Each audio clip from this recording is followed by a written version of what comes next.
Hello കൂട്ടുകാരെ, എല്ലാവർക്കും പുതിയൊരു ഹിസ്റ്ററി ക്ലാസ്സിലേക്ക് സ്വാഗതം. ഇന്ന് നമ്മൾ പഠിക്കാൻ പോകുന്നത് 9th സ്റ്റാൻഡേർഡിലെ വളരെ പ്രധാനപ്പെട്ട ഒരു അധ്യായമാണ് ഇന്ത്യൻ ഭരണഘടനയിലെ അധികാര വിന്യാസം. നമ്മുടെ രാജ്യം ഒരു ജനാധിപത്യ രാജ്യമാണ്. ഇവിടെ നിയമങ്ങളും അധികാരങ്ങളും എങ്ങനെയാണ് വേർതിരിച്ചിരിക്കുന്നത്? ഭരണഘടന നിർമ്മിക്കുമ്പോൾ നമ്മുടെ നേതാക്കൾ മനസ്സിൽ കണ്ട സ്വപ്നങ്ങൾ എന്തൊക്കെയായിരുന്നു? ഇതൊക്കെയാണ് ഈ അധ്യായത്തിലൂടെ നമ്മൾ മനസ്സിലാക്കാൻ പോകുന്നത്. വീഡിയോ മുഴുവനായി കണ്ട ശേഷം നോട്ടുകൾ കുറിച്ചെടുക്കുക. നമുക്ക് ക്ലാസ്സിലേക്ക് കടക്കാം. 1947 ഓഗസ്റ്റ് 15-ന് അർദ്ധരാത്രിയിൽ ഇന്ത്യ സ്വാതന്ത്ര്യം നേടിയ നിമിഷം ഓർമ്മയുണ്ടോ? അന്നത്തെ നമ്മുടെ ആദ്യ പ്രധാനമന്ത്രി ജവഹർലാൽ നെഹ്റു രാഷ്ട്രത്തെ അഭിസംബോധന ചെയ്ത് നടത്തിയ പ്രശസ്തമായ ഒരു പ്രസംഗമുണ്ട്. ട്രസ്റ്റ് വിത്ത് ഡെസ്റ്റിനി, വിധിയുമായുള്ള കൂടിക്കാഴ്ച. അദ്ദേഹം അന്ന് പറഞ്ഞ പ്രധാന കാര്യം ഇതായിരുന്നു: വർഷങ്ങൾക്ക് മുമ്പ് നാം വിധിയുമായി ഒരു കൂടിക്കാഴ്ച നടത്തി. ഇന്ന് പാതിരാമണി മുഴങ്ങുമ്പോൾ ഇന്ത്യ ഉണർന്നെഴുന്നേൽക്കും. നീണ്ട നാളായി അടിച്ചമർത്തപ്പെട്ടിരുന്ന ഒരു രാഷ്ട്രത്തിൻ്റെ ആത്മാവ് ശബ്ദിക്കും. എന്തുകൊണ്ടാണ് ഈ പ്രസംഗത്തിന് ഇവിടെ പ്രാധാന്യം? ബ്രിട്ടീഷ് ഭരണകാലത്ത് ജനങ്ങൾ അനുഭവിച്ച അനീതിക്കും വിവേചനങ്ങൾക്കും വിരാമമിട്ട് സ്വാതന്ത്ര്യത്തിനു ശേഷം ഇന്ത്യയെ ഒരു ക്ഷേമരാഷ്ട്രം ആക്കി മാറ്റാനാണ് നമ്മുടെ ദേശീയ പ്രസ്ഥാനവും ഭരണഘടനാ നിർമ്മാണ സഭയും ലക്ഷ്യമിട്ടത്.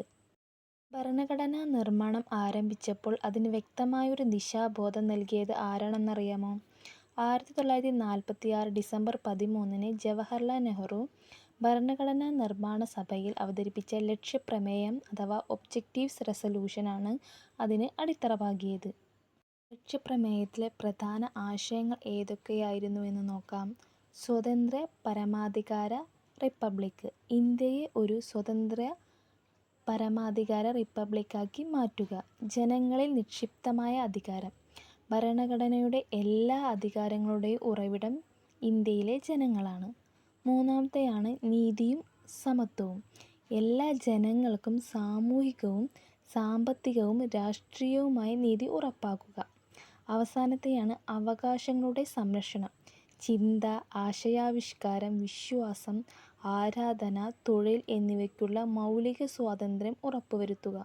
ലക്ഷ്യപ്രമേയത്തിൽ പറഞ്ഞ ആശയങ്ങളാണ് പിന്നീട് നമ്മുടെ ഭരണഘടനയുടെ ആമുഖമായി മാറിയത്. ഭരണഘടനയുടെ ആത്മാവ് എന്നാണ് ആമുഖത്തെ വിശേഷിപ്പിക്കാറുള്ളത്. ആമുഖത്തിൽ പിന്നീട് വരുത്തിയ ഭേദഗതിയെക്കുറിച്ച് പരീക്ഷയ്ക്ക് ചോദിക്കാറുണ്ട്. 42ാം ഭരണഘടനാ ഭേദഗതി 1946-ൽ. ഈ ഭേദഗതി പ്രകാരം സ്ഥിതി സമത്വം, മതേതര അഖണ്ഡത എന്നീ വാക്കുകൾ ആമുഖത്തിൽ കൂട്ടിച്ചേർത്തത്. നമുക്ക് ഇന്ത്യൻ ഭരണഘടനയുടെ പ്രധാനപ്പെട്ട 9 സവിശേഷതകൾ ഏതൊക്കെയാണെന്ന് നോക്കാം. അതിൽ ആദ്യത്തെയാണ് ഏറ്റവും വലിയ എഴുതപ്പെട്ട ഭരണഘടന.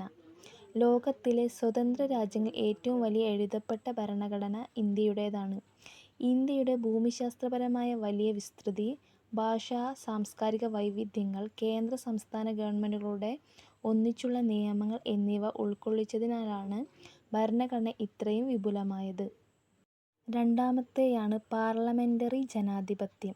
ബ്രിട്ടീഷ് മാതൃക പിന്തുടരുന്ന ഭരണ സംവിധാനമാണിത്. ജനങ്ങൾ തിരഞ്ഞെടുക്കുന്ന പ്രതിനിധികളാണ് നിയമനിർമ്മാണ സഭയിൽ എത്തുന്നത്. പ്രധാനമന്ത്രിയും മന്ത്രിസഭയും ഉൾപ്പെടുന്ന കാര്യനിർവഹണ വിഭാഗം അവരുടെ എല്ലാ തീരുമാനങ്ങൾക്കും പ്രവർത്തനങ്ങൾക്കും നിയമനിർമ്മാണ സഭയോട് പൂർണ്ണമായും ഉത്തരവാദികളായിരിക്കും. അടുത്തത് ദൃഢവും അയവുള്ളതുമായ ഘടന. ഭരണഘടനയിൽ മാറ്റങ്ങൾ അല്ലെങ്കിൽ ഭേദഗതികൾ വരുത്തുന്ന രീതിയെക്കുറിച്ചാണ് ഇത് സൂചിപ്പിക്കുന്നത്. ഭരണഘടനയിലെ ചില പ്രധാനപ്പെട്ട വകുപ്പുകൾ മാറ്റാൻ പ്രത്യേക നടപടിക്രമങ്ങളും പാർലമെൻറ്റിൽ 2/3 ഭൂരിപക്ഷവും ആവശ്യമാണ്. എന്നാൽ ചില സാധാരണ നിയമങ്ങൾ മാറ്റുന്നതുപോലെ തന്നെ ലളിതമായ ഭൂരിപക്ഷത്തോടെ എളുപ്പത്തിൽ ഭേദഗതി ചെയ്യാവുന്ന വകുപ്പുകളും ഉണ്ട്. അടുത്തതാണ് മൗലിക അവകാശങ്ങളും മൗലിക കർത്തവ്യങ്ങളും. ഓരോ പൗരനും സ്വതന്ത്രവും മാന്യമായി ജീവിക്കാൻ രാഷ്ട്രം ഉറപ്പു നൽകുന്ന അടിസ്ഥാന അവകാശങ്ങളാണ്. അവയ്ക്കുദാഹരണങ്ങളാണ് സമത്വത്തിനുള്ള അവകാശം, സ്വാതന്ത്ര്യത്തിനുള്ള അവകാശം എന്നിവ. അവകാശങ്ങൾ അനുഭവിക്കുന്നതിനോടൊപ്പം ഓരോ പൗരനും രാജ്യത്തിൻ്റെ ഐക്യത്തിനും പരിസ്ഥിതി സംരക്ഷണത്തിനുമായി പാലിക്കേണ്ട ഉത്തരവാദിത്തങ്ങളും കടമകളുമാണ് ദേശീയഗാനത്തെ ആദരിക്കൽ, പൊതുസ്വത്ത് സംരക്ഷിക്കൽ എന്നിവ. അടുത്തതാണ് മാർഗനിർദ്ദേശക തത്വങ്ങൾ. ഗവൺമെൻറ്റുകൾ നിയമങ്ങളും നയങ്ങളും നിർമ്മിക്കുമ്പോൾ നിർബന്ധമായും മനസ്സിൽ കരുതേണ്ട കാഴ്ചപ്പാടുകളും നിർദ്ദേശങ്ങളുമാണിത്. ഇന്ത്യയെ ഒരു ക്ഷേമരാഷ്ട്രം ആക്കി മാറ്റുക, സാമ്പത്തിക സാമൂഹ്യ സമത്വം കൈവരിക്കുക എന്നതാണ് ഇതിൻ്റെ പ്രധാന ലക്ഷ്യം. അടുത്തത് ദ്വിമണ്ഡല നിയമനിർമ്മാണ സഭകൾ. കേന്ദ്രതലത്തിൽ നിയമങ്ങൾ നിർമ്മിക്കുന്ന പാർലമെന്റിന് 2 സഭകളുണ്ട്, ലോകസഭയും രാജ്യസഭയും. ലോകസഭ ജനങ്ങൾ നേരിട്ട് തിരഞ്ഞെടുക്കുന്ന ജനപ്രതിനിധികളുടെ സഭയാണ്. ഇതിനെ അധോസഭ, ലോവർ ഹൗസ് എന്നിങ്ങനെ അറിയപ്പെടുന്നു. രാജ്യസഭ സംസ്ഥാനങ്ങളുടെയും കേന്ദ്രഭരണ പ്രദേശങ്ങളെയും പ്രതിനിധീകരിക്കുന്ന അംഗങ്ങളുടെ സഭയാണ്. ഇവയെ ഉപരിസഭ, അപ്പർ ഹൗസ് എന്നിങ്ങനെ അറിയപ്പെടുന്നു. അടുത്തതാണ് ശക്തമായ കേന്ദ്ര ഗവൺമെന്റോട് കൂടിയ ഫെഡറലിസം. അധികാരങ്ങൾ കേന്ദ്ര ഗവൺമെന്റിനും സംസ്ഥാന ഗവൺമെന്റുകൾക്കുമായി വിഭജിച്ച് നൽകുന്ന ഭരണ സംവിധാനമാണ് ഫെഡറലിസം എന്ന് പറയുന്നത്. എങ്കിലും രാജ്യത്തിൻ്റെ ഐക്യവും സുരക്ഷയും അപായപ്പെടുത്തുന്ന ഘട്ടങ്ങളിൽ കേന്ദ്ര ഗവൺമെന്റിന് സംസ്ഥാനങ്ങളെക്കാൾ കൂടുതൽ അധികാരങ്ങൾ ലഭിക്കുന്നു. സ്വതന്ത്രവും നിഷ്പക്ഷവുമായ നീതിന്യായ വ്യവസ്ഥയാണ് അടുത്തത്. സർക്കാരിൻ്റെയോ രാഷ്ട്രീയക്കാരുടെയോ മറ്റ് ഉദ്യോഗസ്ഥരുടെയോ യാതൊരുവിധ ഇടപെടലുകളുമില്ലാതെ നിഷ്പക്ഷമായി നീതി നടപ്പാക്കുന്ന കോടതി സംവിധാനം.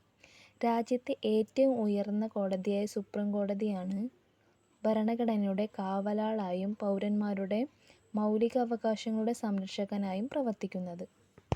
9ാമത്തെ സവിശേഷതയാണ് സ്വതന്ത്ര ഭരണഘടനാ സ്ഥാപനങ്ങൾ. ജനാധിപത്യ പ്രക്രിയ തികച്ചും സുതാര്യവും നീതിയുക്തവുമാക്കാൻ ഭരണഘടന നേരിട്ട് രൂപീകരിച്ച സ്ഥാപനങ്ങളാണിവ. ഇലക്ഷൻ കമ്മീഷൻ, UPSC തുടങ്ങിയവ ഇതിന് ഉദാഹരണമാണ്. അപ്പോൾ കൂട്ടുകാരെ, ഇന്നത്തെ ക്ലാസ്സിൽ നമ്മൾ ലക്ഷ്യപ്രമേയത്തെക്കുറിച്ചും ആമുഖത്തെക്കുറിച്ചും ഇന്ത്യൻ ഭരണഘടനയുടെ പ്രധാന സവിശേഷതകളെക്കുറിച്ചും വളരെ വ്യക്തമായി പഠിച്ചു.